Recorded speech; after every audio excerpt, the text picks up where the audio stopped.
The biggest nuke in history. This is Little Boy, the atomic bomb that devastated Hiroshima. This is the... Fuck, man. I went to Hiroshima. I went to Washington Hotel.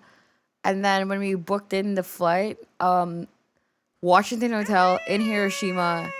And then our room number was 911. I was just like, what in the fuck? what the fuck is happening? What the fuck is going on? And I was like so shocked. I was so shocked. H-bomb Castle Bravo, the most powerful nuclear weapon the United States has ever detonated. And this is RDS-220, also known as Tsar Bomba, the Emperor. Bomba Claw! I'm sorry. How fluffy would you describe your ears? Very fluffy. Of all bombs.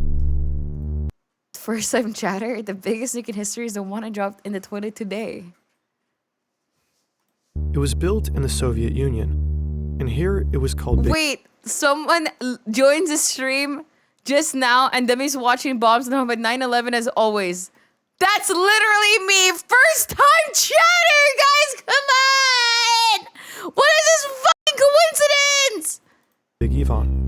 Russia recently declassified secret footage of its 1961 detonation. That is fucking insanity, though. At 50 megatons, Tsar Bomba is the largest nuclear weapon ever detonated. It yielded the most powerful human-made explosion in history, about 3,800 times more powerful than the bomb dropped on Hiroshima. Oh, see, I'm trying to, like, learn bombs right now. What's wrong? What is it? What? What? If you want to go outside, fine, go outside then. Fine. Stay outside if you want to go outside so badly. Hiroshima. If dropped over a major city, the consequences would be unimaginable. And if it weren't for a last-minute decision, it would have been twice as powerful. And perhaps... Oh my god, isn't it insane? It's always been like this. It's always like literally like this. Like, if it wasn't for this, a whole fucking country has been nuked. If it wasn't for this, then it would have been 2 times like stronger. If it wasn't for this, then like another fucking country would have like been bombed. Like, there's so many like things that could have just like, oh man, there's so many like, if this didn't happen, then blah blah blah blah blah blah. This slight direction of like, just because of like a like thingy. perhaps twice... Dude, I don't know how we went through the Cold War. No, like every time. Oh, dude, I went to a lot of like museums and stuff in Japan, and good lord, it's just so like, good lord, you know what I mean? The after effects of a bombs are so fucking scary. Good lord. I really hope there won't be like a World War III or something in our lifetime. Hope the future generation has to deal with that. Not in our generation, though. This is catastrophic. The lead physicist who engineered it was so unsettled by his creation that he devoted the rest of his life to campaigning against the nuclear arms race. This is the surprisingly unknown, terrifying story of Tsar Bomba. I'm a military man. I'm a man in a military age, so hopefully there's World War III also. Dude, I'm not gonna lie. If there was a World War thingy happening going on and I was like a man in the perfect military age with perfect health, I would break my arm. I would break something that's like easily to be repaired or something. To like, so like I'm like, oh no, I can't. Draft dodging? Wow. I'm sorry. I'm selfish. I don't care. I'm not fighting for a country that I don't fucking, dude, wars are stupid. Okay. I'm not gonna lie. Wars are so fucking stupid. Like, nah, dude, fuck that. Fuck that. Wars are so dumb. Dude. But deep down, it's like a bunch of like fucking like old ass people in politics that are too fucking stupid to like have an agreement in something. It's just dumb. I don't think people should fucking die because of people having arguments. Like, that's so fucking dumb. It's the end of the 50s. What if you get invaded though? POV Ukraine, no. Fucking hell. I don't know, honestly. I have no idea. It's just unlucky, I guess. I don't know, dude. I'm kind of worried. If like, okay, this is such a political like talk, but scary. Scary. The Soviets and the Americans are neck and neck in the nuclear. Because if like Russia actually does succeed in getting Ukraine and shit, that means they will not stop and then like actually go for another country. Oh no. EU. Scary. Arms race. But the Americans are winning, and Nikita Khrushchev, leader of the Soviet Union, knows it. Tensions between the two superpowers have cooled down a bit in recent years. Khrushchev and US President Eisenhower have recently met, and both expressed a desire for more harmony. In 1958, they both agreed to a voluntary test ban moratorium on nuclear weapons. Worldwide, many are hopeful that a peaceful coexistence is on the horizon. They just shows they can't solve things peacefully because they mad somebody disagree with them. I thought, you know what? Actually, I'm gonna say this. I'm not versed in this topic enough to talk about it.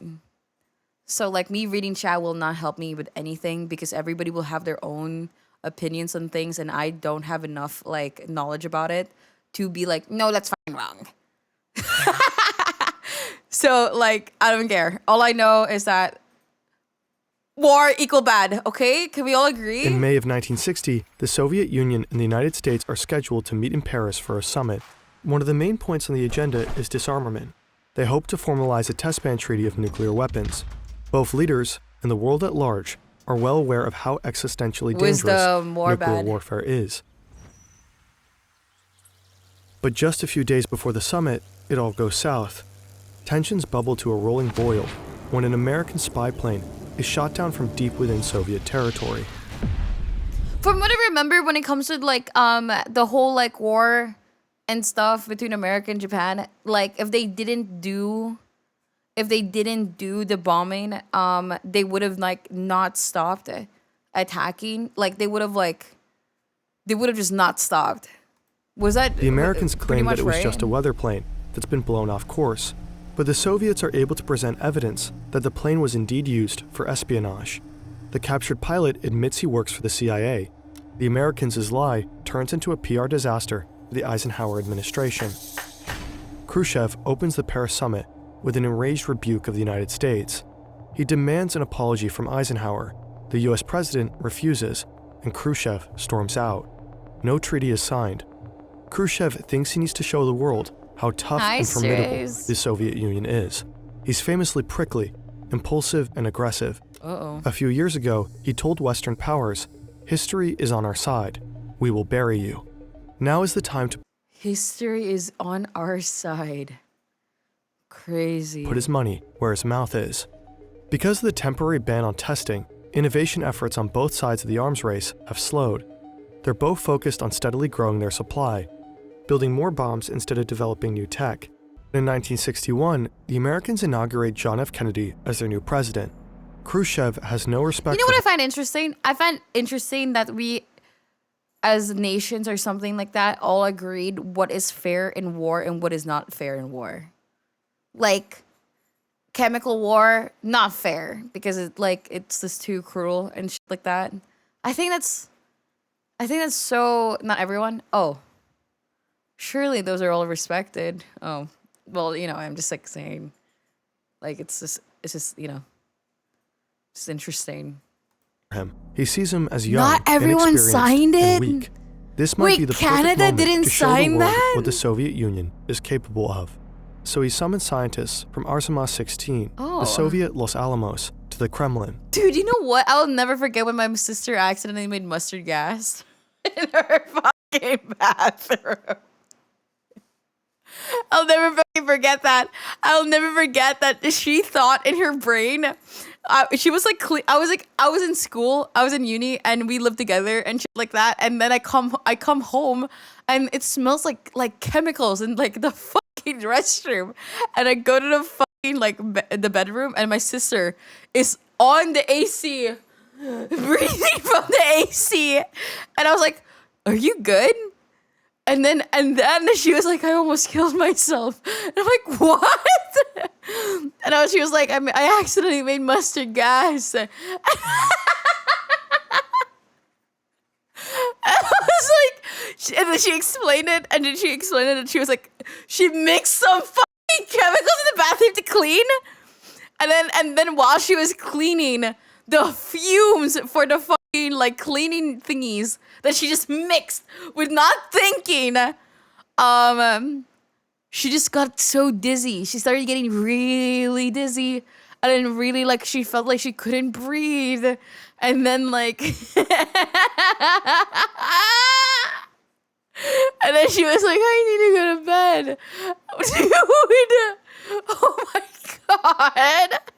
He tells them it's time to break the test ban moratorium. Fucking idiot. That's fucking idiot. Bro. And start testing. So Demi's with the rope and her sister's with the gas. Okay, dude, shut the fuck up. I have never, it's a common mistake. No, dude, guys, it's a common mistake. It's just literally like, oh, me mix chemicals that clean bathroom. You know what I mean? Like, it's just like ooga booga by accident. You know what I mean? Sometimes you just like don't really think about it. Like, especially it's your first time cleaning. It was her first time cleaning in the bathroom. It just is what it is. Testing nukes again. One of these scientists is Andrei Sakharov. He's a star physicist for the Soviet effort. He led the creation of a staged thermonuclear weapon, independently of any intelligence gathered from the Americans. He's called the father of the Soviet hydrogen bomb. But Sakharov has become uneasy with his role in the arms race. He's found that even testing the weapons is catastrophically lethal, even if no human is within the blast radius. He has calculated that for every megaton of nuclear weapons detonated, there would be over 6,600 premature deaths worldwide due to the cancers and genetic abnormalities produced by the radioactivity. Even if these deaths occur very gradually over thousands of years, his conscience still can't take it. So he tells Khrushchev that it's unnecessary to test anymore. Isn't it enough to have built the bombs and only use them in an absolute last resort scenario? They already know their tech is good. Khrushchev is furious. Sakharov, don't try to tell us what to do or how to behave. We understand politics. I'd be a jellyfish and not chairman of the Council of Ministers if I listened to people like Sakharov. Khrushchev demands that the scientists make suggestions. What kind of bombs should they develop? There's not a lot of new ideas ready to be tested due to the recent focus on stockpiling over innovating. So someone simply suggests going bigger. Why not 100 megatons? Khrushchev loves the idea and latches onto it. 100 megatons is an absurdly high number. Up until that point, the most powerful bomb ever Dude, I was gonna say, this is like the most like interesting butt plugs you'll ever see in your life. detonated Like, why did it was look Castle like that? Bravo, a 15 megaton bomb the Americans tested in 1954. Nah, The for total real. blast We're in the power same expended in all wavelength, of Tactical. World War II is 3 megatons, and that includes the bombs dropped on Hiroshima and Nagasaki. I'm not the first one who said it, by the way. Tactical was the first one who said it. Check the logs. Previous plans to test bombs in this megaton range had been halted because the effects of such a large weapon were unknowable. Scientists weren't able to reliably predict meteorological conditions at the time, which would affect the severity of the radioactive fallout and how far the particles could travel. For all they know, such an enormous blast could engulf Moscow in a cloud of poisonous radiation. Oh, Jesus. What could even be gained from testing 100 megatons? Wait, did they actually test out 100? Khrushchev, it's obvious. Like The just for Soviet funsies Union would before assert its actually using dominance. it? Let the 100 megaton bomb Oh. hang over the capitalists like a sword of Damocles. And so the race to build the biggest, deadliest bomb the world will ever see is underway. You know, honestly, if I was in that times of mad scientist, I would also just be like, hey, you know what? Why not double it? Hey, you know what? If it's possible, then why not go for 200? Hey, if it's possible, then why not even go for 500? Sakharov is still uneasy about the risks of testing nuclear weapons, but he's the best of the best, so he ends up leading the team of physicists. He hopes that this, at least, will be the last atmospheric test That ever is the required. American philosophy. Maybe from this Oh, one sorry. absurdly big blast, the Soviet Union would learn what they need to know and move on. That, unfortunately, would not be the case. The project's timeline is grueling. Khrushchev insists that from initial conception to detonation, the scientists get exactly 16 weeks. So Sakharov's God, do you know that, like, do you know there's, like, places where there's a bomb that fell and it's too dangerous to touch it?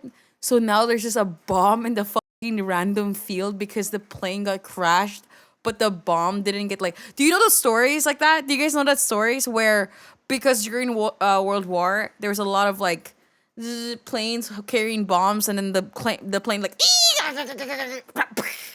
But then the bomb was still intact. And then now, in a random ass fucking field, there's just a fucking active bomb right there. Team is building. Isn't that crazy? In just 4 months, they whip out a design for an entirely untested yield range. They build the bomb, they construct the fissionable and fusionable materials into the correct shapes, and formulate a plan for an allegedly safe... There are houses built on top of undetonated bombs? Wait, no shot. You're lying to me. There's no way. What? No, Link. How do you even say that? Dude, Link, there's no way people would, like, fucking build over that shit. Undetonated. Oh, thank you. In EU, people dig up bombs from their yards. What? Ryan, I think it's over 1 year. What? Families evacuated as a World War II bomb found in their garden. What? Visitors evacuated from their homes. Like, was it just unknown? Was it just unknown and they like, oopsie, let me just build right now? There's no way you sent me a fucking YouTube short link to explain this. Nah, I respect it though. Thank you. Oh, of course it's in the UK, dude. What the fuck?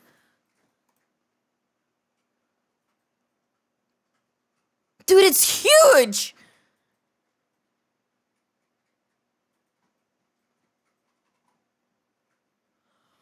Bro.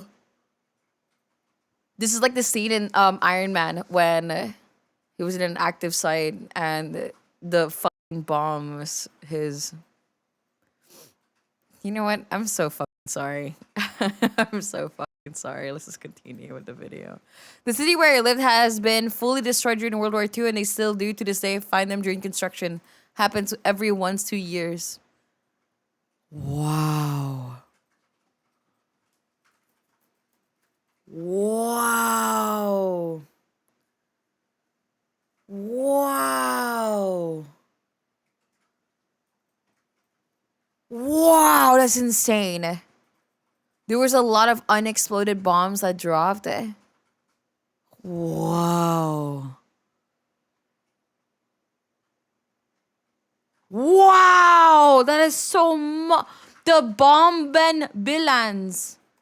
What in the fuck? That's so many. Wow, living in EU is crazy, dude. I, like, living in the Philippines and, like, whatever, I never hear about this shit ever. Like, this is not, like, a thing here, I think. What in the fuck? Jesus, that's scary. That's so scary. Deme, do you think World War III will be streamed on Twitch? Yes. 100%. Yes. Test. They hope for the best. Nah, dude, you know what's so fucking dystopian?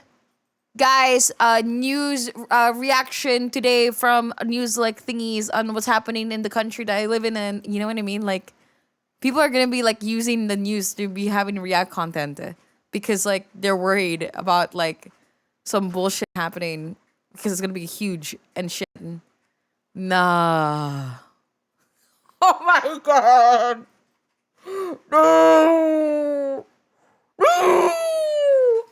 Damn, it's actually happening right now. People create channels on Telegram to stream war in the Ukraine. Yeah, I mean, like, people need to, like, know, though, what's happening.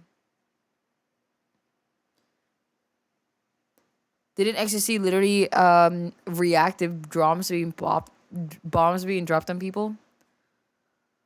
Fucking hell, what a dystopian reality, no? Is forced to skip crucial parts of the design process, there isn't even time for mathematical analysis. Instead, they're working with approximations. Doubts start to creep in. Will it even work? And how dangerous is this really? How dangerous is a bomb? I wonder. Either way, they're about to find out. In October 1961, Khrushchev formally announces to the world that the Pause. What is this? Check this. Oh my god.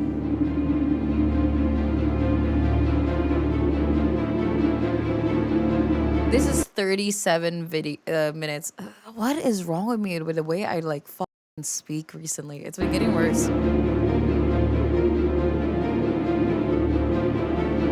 It's not even 37 fucking minutes. It's 27. Oh my, what is wrong with me?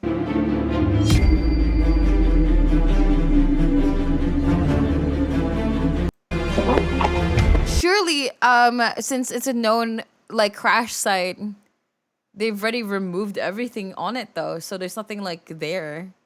He's not gonna find like a fucking just a bomb right there, no? Like they would have like extracted the bomb and like left it, right? My family misses your content. Hope you're doing well. Oh, aww, my family. Soviets are retreating from the test ban agreement. He cites US aggression as the reason. He hints his scientists are developing bombs in the megaton range. Now that the world knows what Sakharov's team is up to, the pressure is on for the physicists to deliver a viable weapon. Otherwise, the whole point, propaganda value, would be lost. The world reacts with fear, outrage, and protest. In response, the Americans abandon the test ban moratorium as well, and start vigorously testing nukes again, themselves. The Kennedy administration denounces the Tsar Bomba as pointless terrorism. I'm so sorry for pausing, but I just remembered something. I remember watching a Studio Ghibli movie, and it was the most propaganda shit ever. And I never realized when I was younger, when I was like watching it, but then now that I watched it, it was like actual propaganda. And I was like, what the fuck? And I never realized.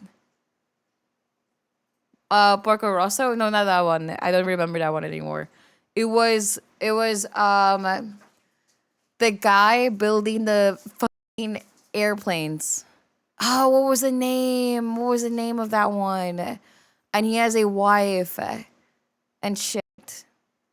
The Wind Rises. Yes, that's the one. I think that's the one. Yeah. The Wind Rises. TLDR of the fucking like story, by the way, is that his wife gets sick, really fucking sick, but he is praised because he instead was focusing on him making airplanes that are a lot better for war.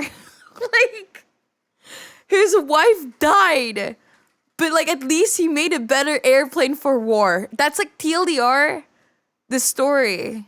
Like he could have like hanged out with his like wife more or something, like stop like being like that creator for like airplanes and shit.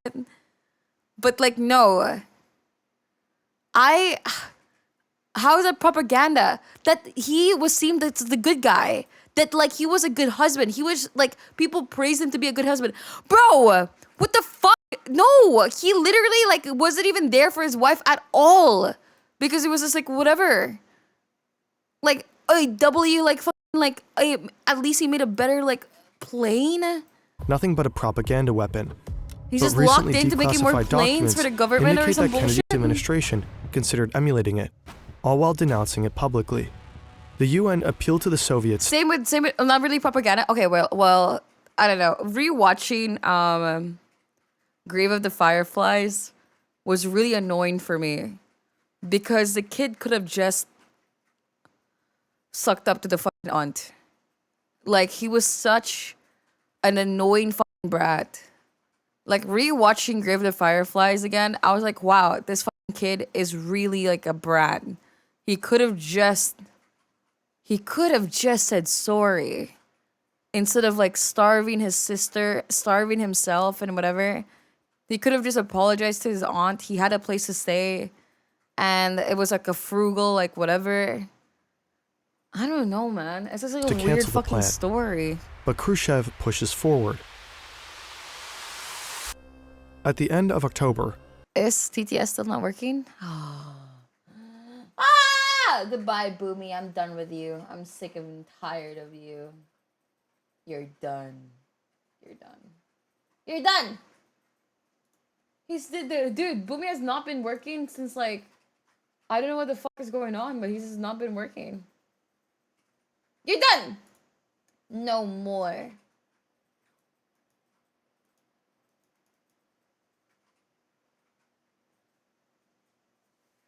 Wait, the author of Give It the Fireflies adapted the movie from his book, to which he actually experienced what the movie showed.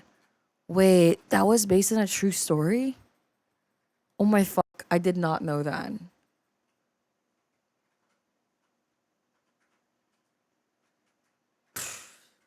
That's rough. But at the same time, he could have sucked up to his aunt and said sorry. Still the same. Tsar Bomba is ready. It is in and of itself enormous.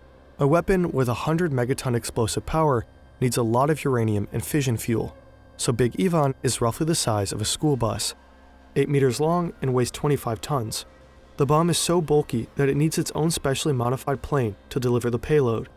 It doesn't really make sense to make bombs this big. It's just not strategic. If actually used in battle, Tsar Bomba would be easy to spot lumbering through the sky and could be quickly shot down. And it's too bulky to deliver. Wait, but if you shoot it down, wouldn't it be like a risk of it just like dropping like completely? Via missile. In the decades since Tsar Bomba, the nuclear weapon states have focused on developing smaller warheads. These are far easier to deploy. Oh, in the ocean, right. The largest nuclear weapon in the US arsenal today is about 40 times less powerful than Tsar Bomba. Even in 1961, it was generally understood that bigger isn't necessarily better. That's because explosive power doesn't correspond one-to-one with blast damage. Explosions scale at the cubic root, not linearly. So while a 100 megaton bomb indeed releases 10 times more energy than a 10 megaton bomb, it will only damage about twice as much area. American newspapers at the time characterized Khrushchev's experiments as not only horrifying, but idiotic, pointing out that if 5 weapons at 5 megatons each are detonated, they will cause damage to far more area than a 150 megaton super bomb. And these smaller bombs, yeah, but like big bomb equal cooler, are far easier to deliver. But actual I think use that's like is the not whole the point point of of it, Tsar right? Bomba. It wasn't It's built to strike more fear or some bullshit. for war. It was built for glory. It's meant to make the world tremble at the thought of Soviet power. Yeah, there. It's a city destroyer. It's more of like to be used threatening. only as an absolute last resort. The blast damage radius could be roughly calculated. The remote Arctic island, Novaya Zemlya, is chosen as a test site. It's one of the main nuclear test sites of the Soviet Union because they figure it's far enough away to not bother any humans. But radioactive fallout is more difficult to predict. It can vary considerably with weather conditions and weapon design. Scientists have been surprised before. The 1954 Castle Bravo test produced far more radioactivity than anticipated, requiring evacuation of the islands downwind from the test site. What is known at the time is that thermal radiation scales better than blast damage in relation to explosive power, meaning a bigger blast generally means more radiation. Sakharov can't stop thinking about all the lives it will take. He's taking great care to make the Tsar Bomba as clean as can be.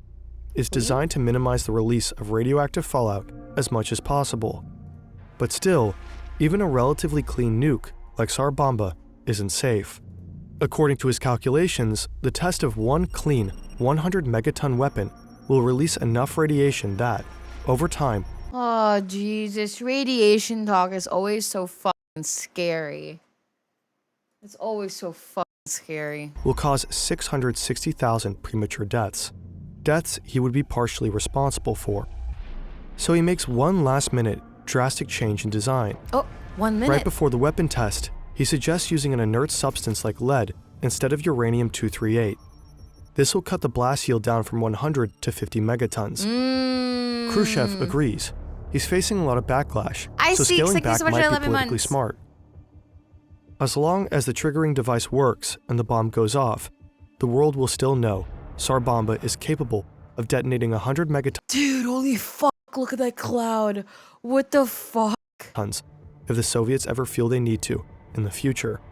Just in case they ever need to take out New York City or Los Angeles Wait, all what? in one go.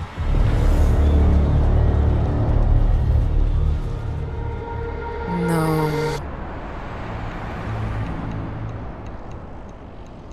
The pilot carrying Big Ivan soars to 10 kilometers above the archipelago Novaya Zemlya. Just in case. A smaller plane flies alongside him, ready to film the blast and monitor the fallout.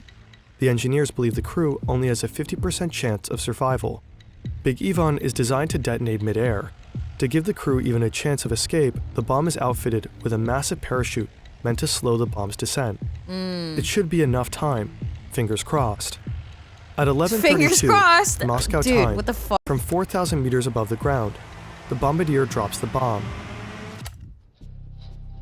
What exactly makes Tsar Bomba so powerful is still, partially, a mystery. Russia continues to guard that It's a mystery? What? secret. What we do know is that its design is most likely different from other thermonuclear weapons. Normally, a thermonuclear weapon or hydrogen bomb consists of two stages. It's a nuclear bomb within a nuclear bomb. The first stage uses nuclear fission, or splitting atoms to produce immense heat and pressure. This triggers the second stage, nuclear fusion or combining atoms where far more energy is unleashed. Fusion of hydrogen isotopes under extreme temperatures releases an incredibly powerful explosion, far stronger than a single-stage atomic bomb, like the one dropped on Hiroshima. The Tsar Bomba, however, is a three-stage hydrogen bomb with an unusual triggering mechanism. What sets it apart is that it most likely uses two near-simultaneous primary triggers to ignite the third stage more evenly and symmetrically, maximizing its explosive power. Of course! While other three-stage thermonuclear weapons exist, the innovative use of synchronized primary triggers is unusual, if not unique. It's long been considered extremely difficult to achieve synchronization of primaries, but somehow Sakharov's team managed. When you detonate a thermonuclear weapon, you force something into existence unlike anything else on Earth. The first fraction of a millisecond is just a luminous flash. It's silent. Light has no sound. But don't look at it directly. It could cause blindness from more than 80 kilometers away. Oh fuck, I named my OBS Tsar Bomba's scene flash fucking is seen bomb from 1,000 accident. kilometers, Jesus. or 630 miles away. It lasts for over a minute, far longer than any other nuclear flash before or since. Then, tremendous heat. The light superheats the air to 100 million degrees Celsius. Good morning, That's 4 to Hexo. 5 times hotter than the center of the sun. A high-pressure fireball erupts violently and expands at several million kilometers per hour. What follows is a thunderous blast. It's likely the loudest human-made sound in history. After about 10 seconds, Tsar Bomba's bright orange fireball grows to a radius of nearly 5 kilometers. How long is 5 kilometers again? The fireball engulfs everything in its wake. The ice-covered archipelago is now red and scorched. Anything in the ring of absolute destruction, 35 kilometers, is vaporized. Ground Zero is completely leveled. Nothing. No trees, no buildings, no rocks remain. 35 seconds pass. The fireball balloons above the Earth, and the iconic mushroom cloud emerges, presiding over the hell unleashed below. It's 64 kilometers above the Earth, 7 times higher than Mount Everest, soaring above the stratosphere and piercing the mesosphere. Holy shit! All this creates a shockwave felt all around the world, all the way in New Zealand. It encircles the globe not once, not twice, but 3 times. What? Tsar Bomba's shockwave catches up with the planes that are 115 kilometers from the point of detonation. They drop nearly a kilometer and are nearly downed, but the pilots manage to recover control and survive. 55 kilometers away from Ground Zero, all buildings in the abandoned village of Severny are completely destroyed. 1,148 kilometers away in Soviet territories, houses collapse and radio communications fail. Dude, they just fucking damaged their own shit? Windows shatter as far away as Finland. Finland? What in the fuck? Windows shattered in Finland? What? Okay. But Big Ivan's detonation doesn't kill anyone directly.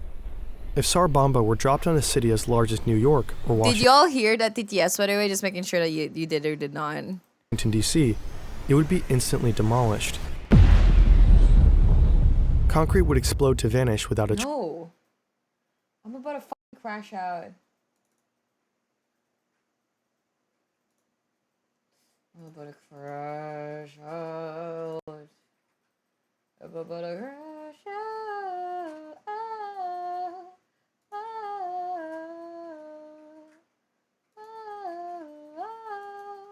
There we go. Trace, metal would evaporate.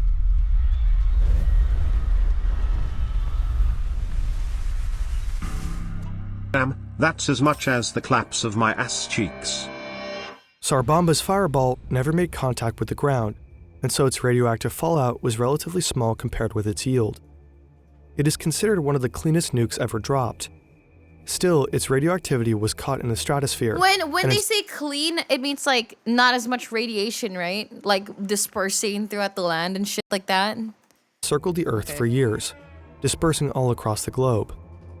In 2018, Russian scientists found significantly high levels of radiation trapped in nearby glaciers. Oh, classic Boomy fucking stupid shit. No, I remember Boomy. Boomy's not working. I don't. Oh, dude, fuck this program, dude. I'm about to like, I'm about to commission somebody to make a new one because this shit is like so fucking broken.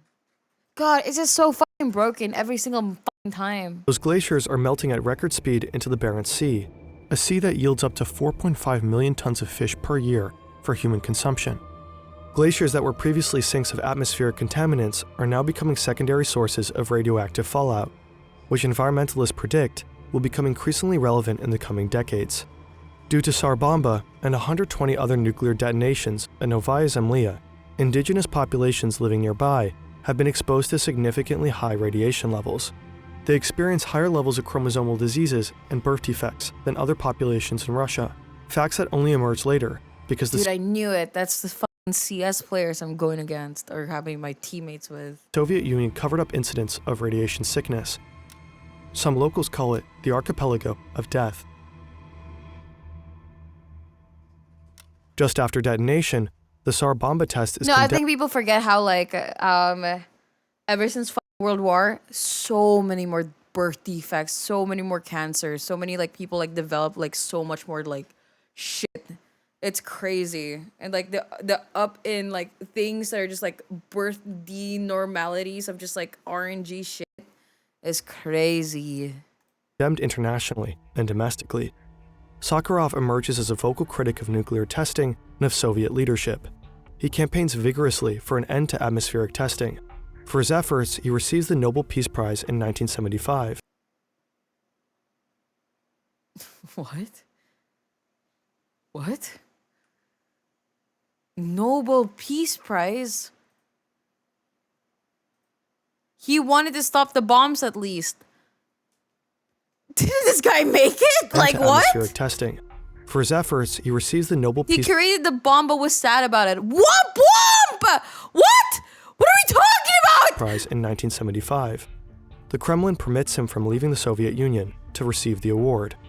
In response to public pressure, the United States and the Soviet Union signed the Partial Nuclear Test Ban Treaty in 1963, which prohibits atmospheric testing. Nowadays, people often say that if Tsar Bomba was good for anything at all, it would be for catalyzing this treaty.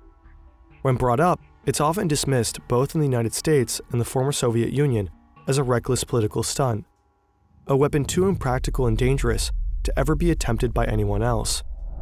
But Khrushchev is hardly the only person in history intent on creating the biggest blast possible. Recently declassified files from the United States indicate that plans had been underway to build Why are we giving power to people who just want to kill people just for the fun of it? Like, this is the most insane thing. much, much bigger bombs. In the 1950s, Edward Teller fathered the U.S. hydrogen bomb. Makes sense was obsessed considering with the creating founder of biggest the bang Nobel possible. Prize, Alfred He and his team were Nobel, working on two was secret the inventor projects of dynamite. called Nomen and Sundial. Nomen would be a 1,000 megaton bomb to set off Sundial, I never know a that. 10,000 megaton bomb. That's 10 billion tons of TNT, 670,000 times the power of Little Boy dropped on Hiroshima. At least enough to Wait, sorry, what did it say? I wasn't listening. a 10. Nomen would be a 1,000 megaton bomb 1,000? Dude, are we just like not like living in the same planet? I don't understand. What is going on? to set off Sundial, a 10,000 megaton bomb. That's 10 billion tons of TNT, 670,000 times the power of Little Boy dropped on Hiroshima. At least enough to burn all of France, and Just do it. I'm kidding. perhaps much worse still, Nothing close to that scale has been tested, and we don't know if the traditional laws will apply at that level. The word is nuclear. When Teller first Dude, that proposed is sundial fucking at a secret meeting insane. in Los In what world do we need a fucking annihilation bombing? Like, that is insanity. Like, why do we even have that? That's fucking insane. Alamos, most of the scientists present expressed horror. Such an enormous blast could poison the entire planet. Unbothered, Teller and his team continued to build Nomen, and even planned to test it. And when the US military learned about the project, there was considerable enthusiasm for realizing Sundial. Enthusiasm? But thankfully, the test never occurred. Oh, bless. It's like pointing a gun. You have to point the biggest gun to feel safe. Yeah, but like at the same time. Oh man. That is insane.